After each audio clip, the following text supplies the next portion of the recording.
birlikte cemi 52 oğlan jaylanıptır.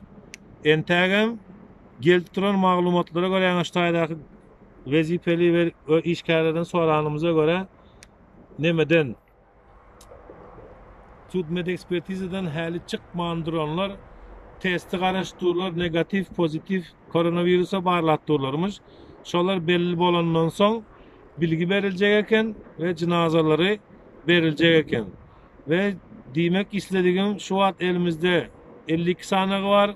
Şonuň 26syna 26 minus 7 diýende 19 sanagyny edilşler ýalag edip Namrat Egenberdiýew ruhuna Fatiha diýip ýazylyp duran becerilen 7 sanagyna bir gelinejemiz olan vatandaşymız gelipdir. Diňe baş ucuna şuňalyk daşyny goýupdyr. Onam gelen bärdak ustalar bilen düşünüşdik. Buňam töweregini beýleki doganlarymyz ýalag güllüce, ratlyca, mramyrlyca bolar ýalag onam düşünüşdik. 7 daş goýup tutdylar. Olardan hem Allah razy bolsun. Ýene de size goşmaça habarlar ilerleyen saatlarda ýa-da günlerde habar bererin. Meniň adym Serdar.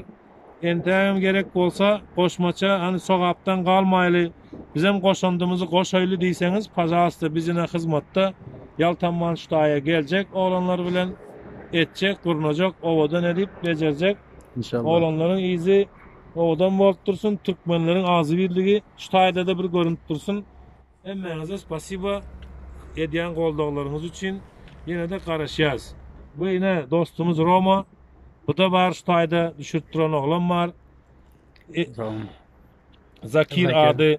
Zakir. Owa hemmeňiz üçin sag bolun, Lübow Evreme. Hem de şeýle bir maslahata geldik. Hani men dogrusyny aýdaýyn, naprimер, şu Namrat Egenberdiýew şu gün eden hayır sogaplaryny ýene şu ýöritek bir gezek gerek boldy. Gayrettepe'ye gittik geldik, bir gezek gittik, Bahçelievler'e gittik, bir gezek gittik, ta Sefakoy'a gittik, bir gezek gittik, ta Esenyurt'a kadar gittik. Sonuçta İstanbul'un içinde gezmek, dolaşmak aksat değil, özünüz o bilýäňiz. Gün ve saat ve wagt kaybımız var. Neticede işimizi has hızlandırıp bilmek için şeýle bir karara gelip otyryň. Eger meni görmek isleyen bolsa, ertir diýsem ýalançy bolýan. Bir gün ve anarki günden başlap Aksaray meydanında sizin ölen tapışıp bileriz. Sağ olun. Sağ olun.